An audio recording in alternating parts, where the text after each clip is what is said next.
Ele só não pediu para ver, mas ele falou, eu quero ver, eu quero tocar, eu quero pôr o dedo na ferida.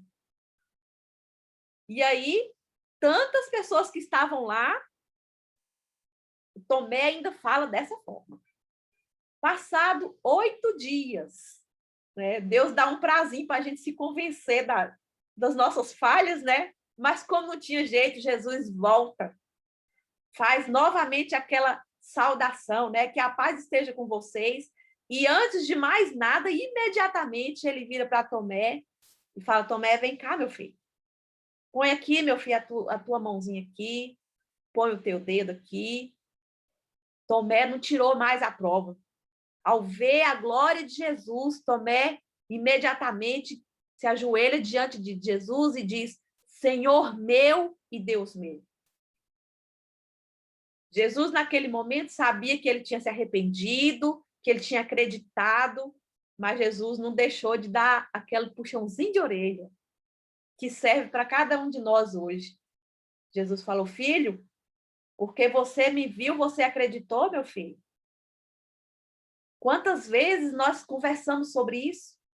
Quantas vezes eu te falei que eu ia morrer e que eu, assim como Jonas, lá na barriga do grande peixe, ao terceiro dia, eu ia ressuscitar? Quantas vezes eu falei essas coisas para vocês e vocês não entenderam? E seus amigos, seus colegas aqui, gloriados aqui com a maravilha da ressurreição, falou para você tão entusiasmado e você também não acreditou. Aí Jesus fala essa frase poderosa: bem-aventurados aqueles que não viram, mas creram. E aí, trazendo para o nosso contexto de hoje, irmão. Há pouco tempo atrás, eu pensava a mesma coisa que Tomé. Eu ficava imaginando, falei, gente, é uma confusão religiosa tão grande que existe no mundo, é tanta igreja, tanta denominação. No censo de 2018, já existia catalogado mais de 46 mil denominações religiosas no mundo. E cada uma tem a sua forma, tem o seu jeito, e aquela confusão. Às vezes, a gente fica meio crítico em relação aos ateus, mas se põe no lugar deles. Se uma pessoa hoje que é ateu, ela decidir, falar, não, acho que eu vou acreditar em Jesus. Aí é a primeira coisa que ela vai pensar, para onde que eu vou agora, né? Porque está muito confuso.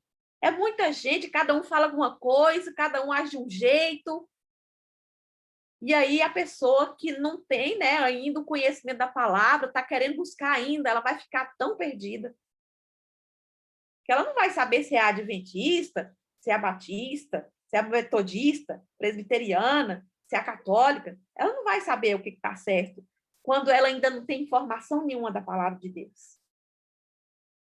E aí eu ficava pensando, não, a pessoa tem que ver para crer, tem que ir lá e testar um por um para ver qual que está mais certo e tal.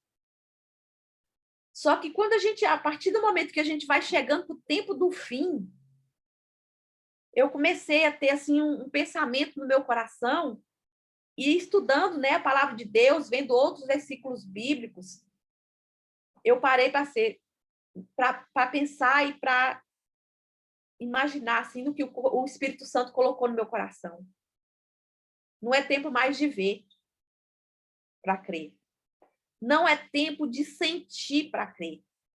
Não é tempo de tocar para crer. É tempo de crer. De estudar as Escrituras, examinar a palavra de Deus e crer, não no que você vê, nem no que você toca. Porque o nosso coração é enganoso, os nossos olhos são pecaminosos. E aí, mais interessante, que hoje nós temos várias pessoas, várias denominações que estão vivendo por aquilo que ela sente. Eu quero ir para a igreja para sentir. Eu quero que a igreja me leve a chorar, que a igreja me leve a sentir aquele calor no meu coração. Eu quero ir para uma igreja que eu me sinta alegria, muita alegria, euforia. Eu quero uma igreja que me faça sentir êxtase. E as pessoas, nesse contexto que nós estamos vivendo hoje, elas estão buscando esse sentir. Eu quero ver luzes, eu quero ver gente cantando, pulando, eu quero ver mãos para cima, eu quero ouvir vários louvores, instrumentos, eu quero tocar no irmão, eu quero quase tocar em Deus, porque eu preciso dessa euforia para poder a minha fé ficar viva. Só que, olha o que Jesus mostrou para nós, o que ia acontecer nos últimos dias, que a gente conhece bastante esse texto que está lá em Mateus capítulo 24, verso 5. Vamos abrir as nossas Bíblias. Mateus 24, versículo 5. Olha o que Jesus alerta para nós. Ele fala, olha, virão muitos em meu nome, dizendo, eu sou o Cristo, e enganarão a muitos. E certamente ouvireis falar de guerras, rumores de guerras. Mas ele fala que, olha, vai vir gente dizendo que sou eu no fim dos tempos.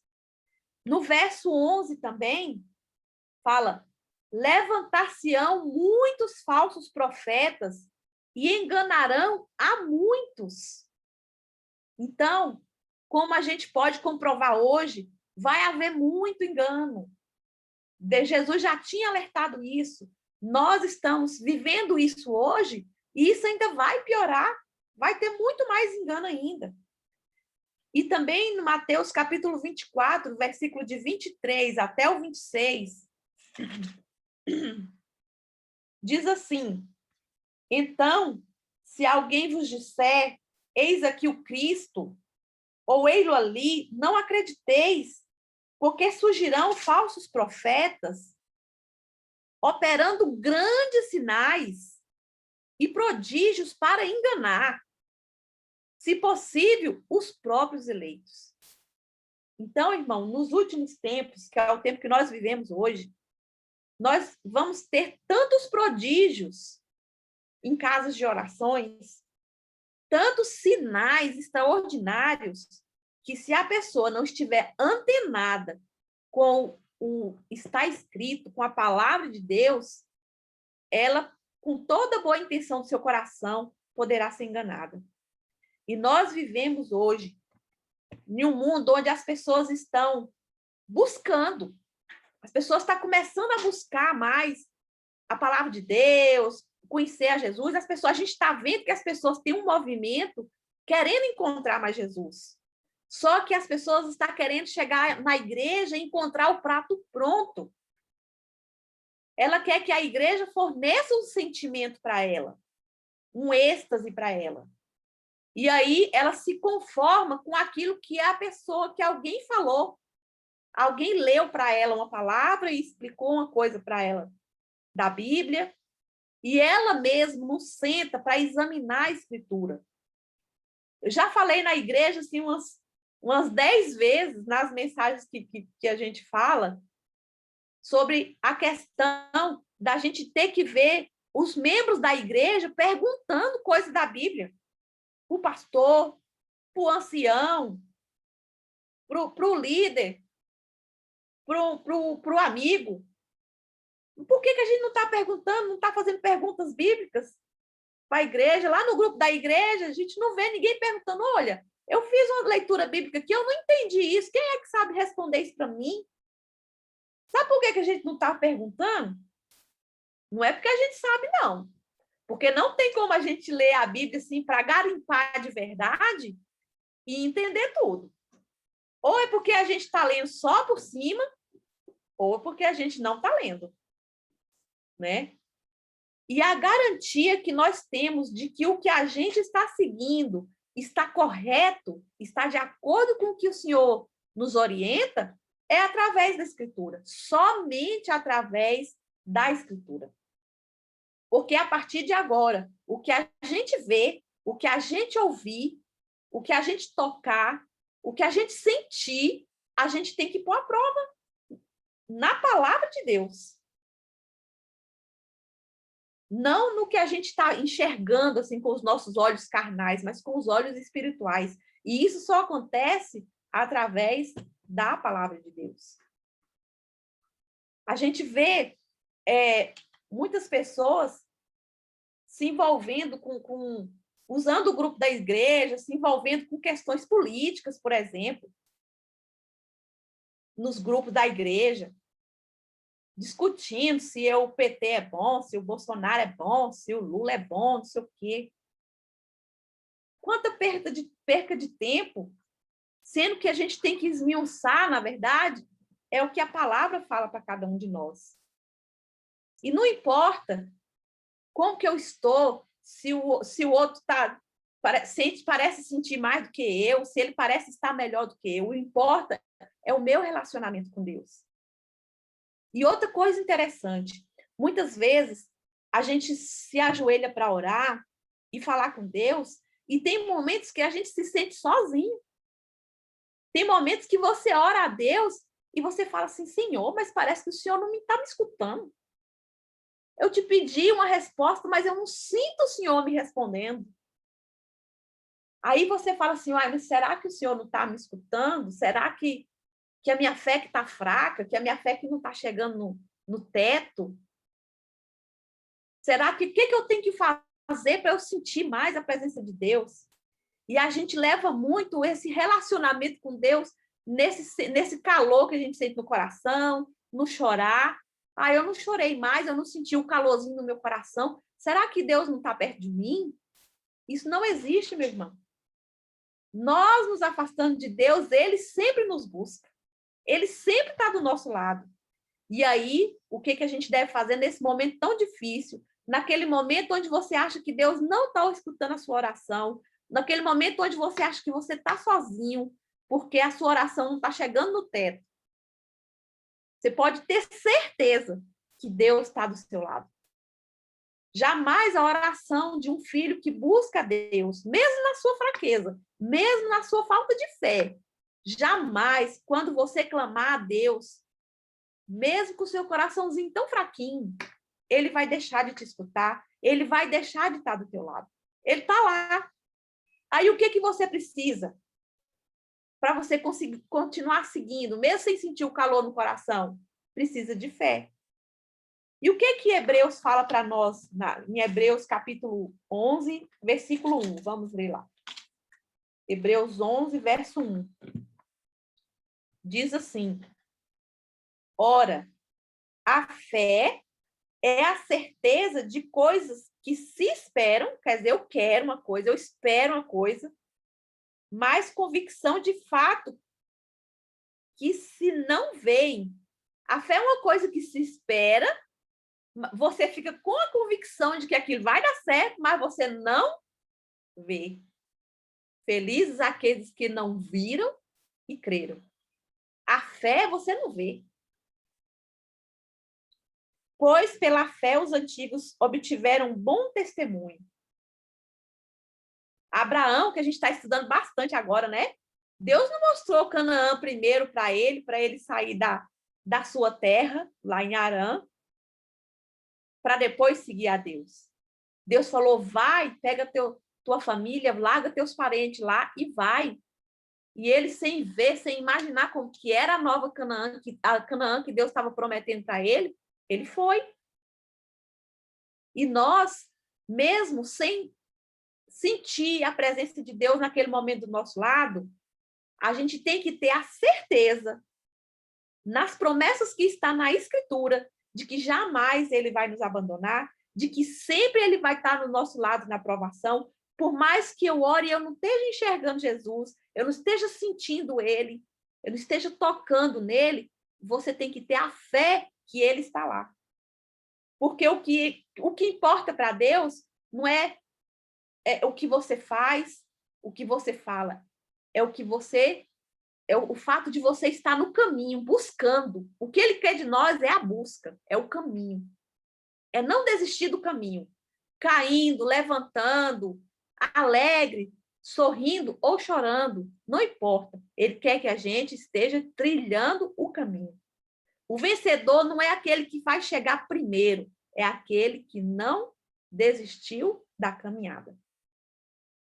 E é essa lição que eu gostaria de passar essa noite.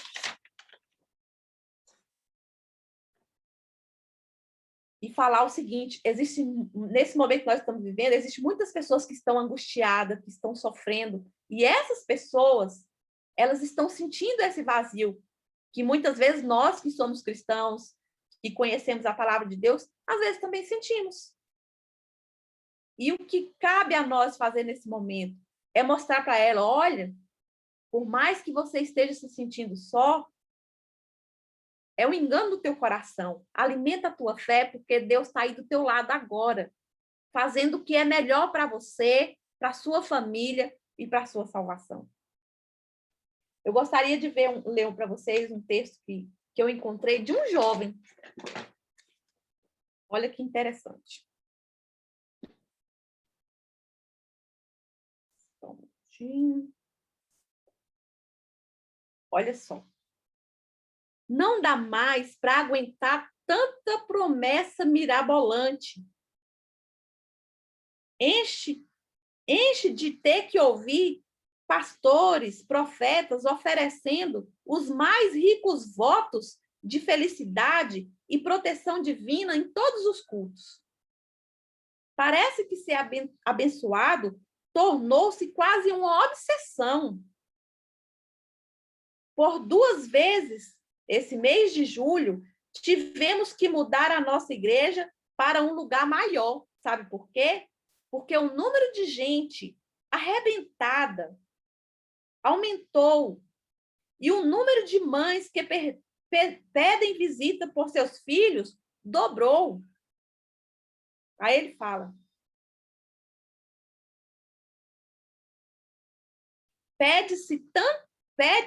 promete-se nas igrejas tanta riqueza, tanta saúde física e felicidade, que pelo número de campanhas de orações realizadas, o Brasil já deveria ter melhorado. Chega de oba-oba. A espiritualidade cristã, com suas orações e simpatias e expectativas, não gira em torno da vontade de ganhar benefício celestial. Isso não é cristianismo, viver em torno de ganhar benefício celestial. A grandeza de uma causa não é determinada pelo que os seus seguidores ganham ao segui-la, mas, pelo contrário, é pelo preço que estão dispostos a pagar por ela. A nossa causa como cristão, a nossa causa como adventista, não é o benefício que eu vou ganhar por seguir a Jesus, mas é o preço que eu estou disposto a pagar para defender essa causa. Chega de oba-oba. Há vários lugares com auditórios lotados de pessoas ávidas por receber mais favor divino. E isso favorece o egocentrismo. Chega de oba-oba. A Bíblia não pode ser encolhida a uma caixinha de afirmações otimistas. Não só tem isso na Bíblia.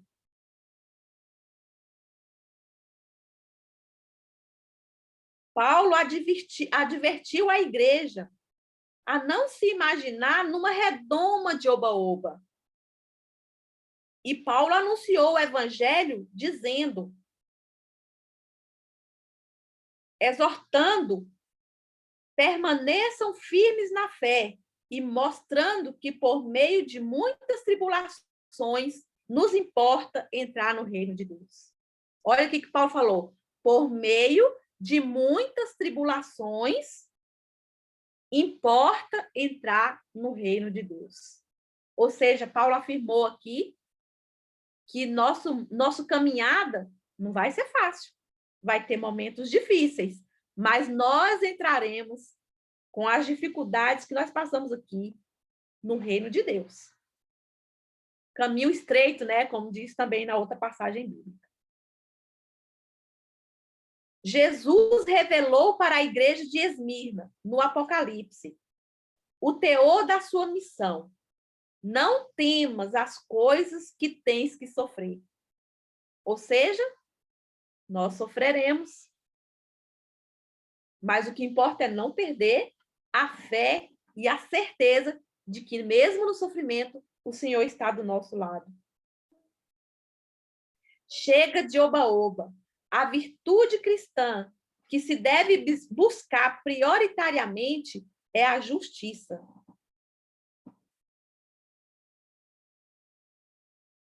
Antes de quererem para si a benevolência do Senhor, os crentes deveriam almejar a promessa de Isaías, que diz: a fim de que se achem carvalhos de justiça plantados pelo Senhor para a sua glória. A igreja de Cristo a igreja evangélica cresce velozmente no Brasil, mas será que todas elas perceberam a implicação do que significa seguir a Cristo? E é essa pergunta que fica para nós, né?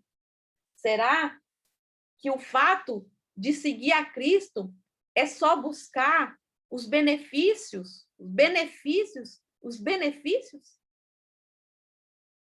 Nós estamos passando momentos difíceis, existem muitas pessoas sofrendo, e nós, muitas vezes, ainda insistimos em querer mostrar para ela os benefícios. Mas o maior benefício que a gente pode mostrar para uma pessoa hoje é falar: olha, mesmo quando você se sentir só, mesmo quando teu filho estiver lá no hospital, mesmo quando na tua mesa não tiver o pão, você tem que ter certeza que Deus está fazendo o melhor por você. Isso parece contraditório e parece que isso não vai convencer. Mas essa obra, nós temos que falar, porque a obra é do Espírito Santo. O Espírito Santo vai convencer aquele que realmente está com o coração aberto para aceitar Jesus. Porque não é só de oba-oba que vive a igreja. Nós precisamos colocar o nosso joelho no chão, precisamos buscar mais a Jesus, clamar pelo Espírito Santo. Eu tenho aprendido lá na sala 57, né? Nós temos que fazer nosso quartinho de guerra, onde a gente tem um cantinho especial para botar o nosso joelho no chão e falar com Deus. E, principalmente, nós temos que questionar mais, buscar mais, entender mais a Escritura. Muitas vezes a gente faz ali a lição da escola sabatina, que é uma bênção de Deus, que eu amo. Eu sou apaixonada no sistema da escola sabatina, de saber que todo dia que eu estou estudando, pessoas do mundo inteiro estão estudando o mesmo tema que eu. Só que tem coisas que é eu que estou com dúvida, coisas minhas, dúvidas minhas, que aí eu tenho que ir lá buscar, examinar, e eu tenho que buscar auxílio dos meus anciãos da minha igreja, do meu pastor. Eu tenho que buscar aquele que entende mais um pouquinho, mandar uma mensagem para ele: irmão, me explica isso aqui, eu li isso aqui, eu não entendi. A gente tem que fazer mais isso. E o mais importante, a gente não vai encontrar Deus sempre no oba-oba. A maioria das vezes, Deus se revela em coisas simples. Deus se revela em brisas. Muitas vezes a gente quer que Deus chegue na nossa vida como um furacão, e a gente sente aquela emoção, e a gente chora. Nem sempre a gente vai sentir isso. Naquele dia, tem certos dias que você está ali tão choroso, tão triste, Deus vai passar por você como uma brisa que você, às vezes, nem vai perceber. Mas você tem que saber que Ele está lá. Aí tem um videozinho bem curtinho, de 1 minuto, que já passou aqui no culto, e eu queria que vocês vissem novamente, para a gente fechar essa mensagem de hoje.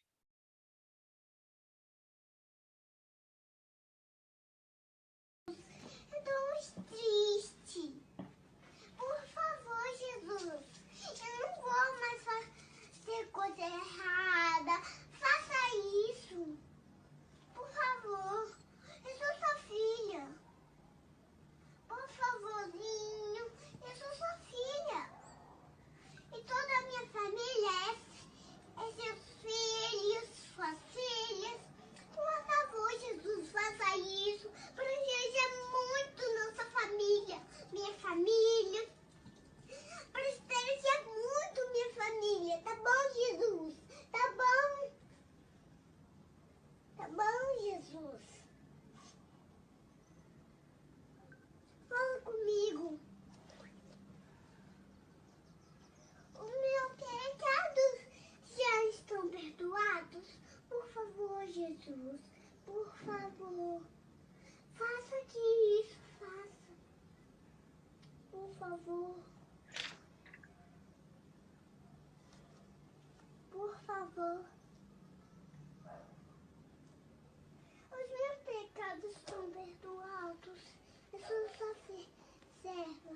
favor, me responda, Jesus. Você me respondeu?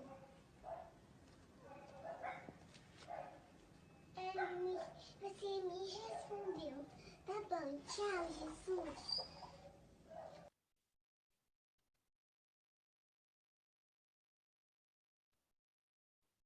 Muito linda essa menininha, né? Ela tinha brigado com o irmãozinho dela, a mamãe dela colocou ela de castigo e ela foi bater um papo com Jesus, né? Pedindo para Jesus perdoar ela, abençoar a família dela e tal. Pediu muito, por favor, Jesus. Por favor, nós somos teus filhos. Responde, Jesus, fala comigo, né? E aí é interessante que ela para e ela fica olhando. E aí ela não vê resposta, nem Jesus, fala comigo e tal. Aí na hora que ela vê o vento bater, a brisa bater na cortina, que a cortina balança, ela, respondeu, obrigado, Jesus, né? Então você vê que Jesus não vem em forma de um furacão, de uma ventania, ele vem em forma de uma brisa. E ela ouviu a resposta de Jesus naquela brisa mansa que passou ali, né? E muitas vezes na nossa angústia, na nossa aflição, a gente quer que venha aquele sentimento, que venha aquela coisa que toma conta do nosso coração, para a gente saber que Deus está ali. E muitas vezes ele já está com a gente no colo, faz hora, e a gente não percebe, né? Eu gostaria de fazer a leitura do versículo que está em Abacuque, capítulo 3, versículo 17 e 18. Abacuque, capítulo 3, versos 17 e 18. Diz assim: ainda que a figueira não floresça, nem haja fruto na vide, o produto da oliveira minta, e os campos não produzam mantimento, as ovelhas sejam arrebatadas do aprisco, e nos currais não haja gado. Todavia, eu me alegro no Senhor e exulto no Deus da minha salvação. Eu vou repetir de novo. Ainda que a figueira não floresça, nem haja fruto na vide, o produto da oliveira minta, e os campos não produzam mantimento, as ovelhas sejam arrebatadas do aprisco, e nos currais não haja gado. Todavia, eu me alegro no Senhor e exulto no Deus da minha salvação. Ou seja, ainda que tudo me faltar nessa terra aqui, meus irmãos, nessa vida aqui, eu tenho que ter a alegria e a certeza de que o Deus Salvador, aquele que vai me dar uma vida eterna, ele está do meu lado para fazer o que é melhor por mim. Mas para que eu tenha essa certeza, eu preciso estar a cada dia buscando nessa caminhada, buscando a palavra de Deus, buscando me relacionar com Ele através da oração, através da palavra, abrindo meu coração para Ele como se fala com um amigo. A gente pode ver o exemplo dessa menininha, olha como ela fala com Jesus. Ela não buscou palavras difíceis para falar, ó Senhor, Pai amado, Deus misericórdia. Não, ela falou simples com ele. E nós temos que conversar com Jesus. Essa semana nós tivemos um culto maravilhoso falando sobre a oração. E aí muitas vezes a gente fica buscando palavras ali interessantes para falar com Deus, para abrir nosso coração para Deus. E, na verdade, a gente tem que conversar com ele. A Ellen White mesmo fala que a gente tem que abrir o nosso coração para Deus como a um amigo. E como é que a gente conversa com um amigo? Olha, amigo, sabe o que aconteceu hoje comigo? Aconteceu isso comigo, eu fiquei tão chateada. Isso me machucou, isso me deixou irritada. Sim, eu não estou gostando dessa situação, pai. Não estou tendo paciência para isso. E aí, muitas vezes, quando você está ali no meio da oração, chega uma coisa que entra na sua cabeça sem você querer, ou então dá um branco na sua cabeça, o que você tem que fazer? Fala para Deus, fala, ó Senhor, eu estou conversando com o senhor aqui e apareceu esse pensamento na minha cabeça. O que será isso, pai? Por que eu pensei de fulano? Por que eu lembrei de ciclano? Será que ele está precisando de uma ajuda, Senhor? Será que eu tenho que ligar para ele? Ou se você deu um branco na cabeça, Senhor, olha só, será que o maligno não está deixando eu orar para o Senhor? Me ajuda. Põe os teus anjos aqui para não deixar ele me afastar de ti. Então, a gente pode fazer isso lavando prato, andando, trabalhando, cozinhando. A gente tem que aprender a bater mais papo com Jesus. E quando você aprende a bater papo com Jesus, você deixa mais esse ritual de palavras e tal, e você começa a abrir o seu coração, e isso desenvolve a intimidade, porque aí você vai se sentir mais próximo de Cristo. Eu tenho levado o meu filho, o Davi, numa psicóloga, desde o ano passado, desde agosto, né? E aí, eu estava pensando nisso, né? Falei, gente, é muita gente que está indo em busca de psicólogo, muitas pessoas jovens, adultos, né? E aí, eu estava olhando, falei, gente, eles vão para o psicólogo, chega lá, eles vão conversar, né? Através de uma direção do psicólogo, ele vai conversar, abrir o que ele sente, abrir o que eles pensou. Ele só vai para lá para falar aquilo que eles pensam para ela analisar. E a gente pode fazer isso com Deus sem pagar nada, sem gastar dinheiro, sem gastar tempo de sair para casa, para o hospital de carro, enfrentar trânsito. Você pode fazer isso na sua casa, com a pessoa que mais interessa em que você esteja bem e feliz. Abrir mesmo, falar das suas angústias, descarregar o seu coração. Se você está nervoso, fala, ó, hoje tu não estou bem hoje não, pai. Não estou bem. Tem dia que você está tão assim que você nem consegue conversar com Jesus. Mas o que você faz? Senta lá e fala assim, ó, hoje eu não dou conta de falar, não. Já aconteceu comigo. Falou assim, ó, não estou dando conta de falar nada hoje. Estou tão chateada, que eu não consigo nem falar. Eu vou ficar só aqui. Aí ele fica lá com você. Pronto. Isso é uma oração, né? E nós temos que aprender isso para desenvolver uma intimidade com Deus.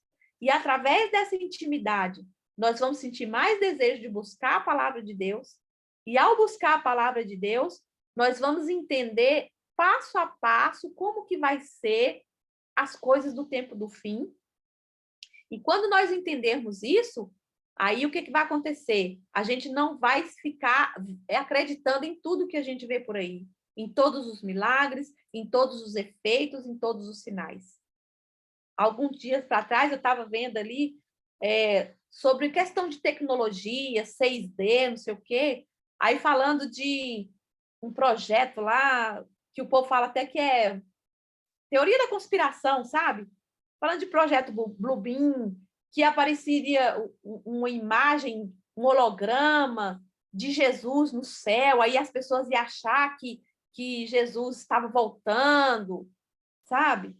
Aí eu fico pensando, não, realmente o jeito que estava falando lá é teoria da conspiração mesmo, mas com a tecnologia que nós temos hoje, você já acha que pode duvidar de aparecer alguma coisa aí que não existe e você achar que é a vinda de Jesus mesmo? Pode. Então, a gente não tem que acreditar no que a gente está vendo, os nossos olhos estão vendo, a gente tem que acreditar no que nós sabemos, né? Porque Deus, a gente tem que saber quem é Ele. E a gente só pode fazer isso através das Escrituras. Então, nessa noite, né, o que eu acho que o Senhor quis passar para nós, a mensagem que Ele escolheu para a gente ouvir hoje, é que a gente não acredite só no que a gente vê, nem no que a gente fala, nem que o que a gente sente lá no culto da nossa igreja.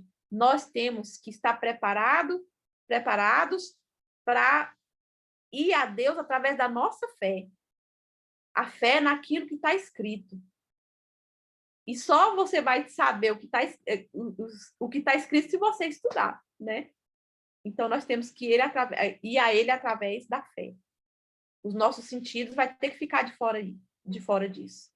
É importante, é gostoso, você sentir a presença de Deus, sentir aquele calor no coração, mas tem hora que você não sente, mas você tem que ter certeza de que Jesus está do seu lado e está te orientando, o Espírito Santo está falando no seu ouvido para você ir para o caminho certo. Então, essa mensagem de hoje. Aí, já pode fazer a oração? Vai ter mais algum hino? Não, né? Então, diante dessa mensagem, vamos orar. Senhor Deus e amado Pai, sabemos, Senhor, que nós teremos momentos difíceis ainda, nós teremos ainda muitos enganos que aparecerão, mas que nós, Senhor, possamos estar com nossa mente, coração e corações abertos para aprender a Tua palavra a cada dia, que cresça em nós o desejo, Senhor, de escutar as Tuas promessas, de entender, Senhor, os Teus propósitos, para que a gente não seja afetado por aquilo que a gente sente ou por aquilo que a gente veja, mas apenas por aquilo que nós acreditamos, que o Senhor é o Salvador, que está preparando tudo o que é necessário para que as nossas vidas sejam salvas, independente da situação, independente da circunstância. Tudo o que o Senhor faz, Pai, é para o bem de todos os teus filhos. Mesmo na dificuldade, mesmo na dor, mesmo na perda, que nós possamos levantar a cabeça e saber que o Senhor está fazendo o melhor para que nenhum dos filhos teus se perca. Dai-nos essa certeza, essa confiança e essa força, Pai, porque assim nós poderemos vencer as provações e seguir de cabeça erguida no caminho até a chegada do Senhor. E o Senhor nos levará para os céus e viveremos contigo para sempre. E esses momentos difíceis que passamos aqui não serão nada diante da eternidade que o Senhor está preparando para cada um de nós. É o que te pedimos, Pai, e agradecemos em nome de Jesus. Amém. Amém. Obrigado, irmã Márcia.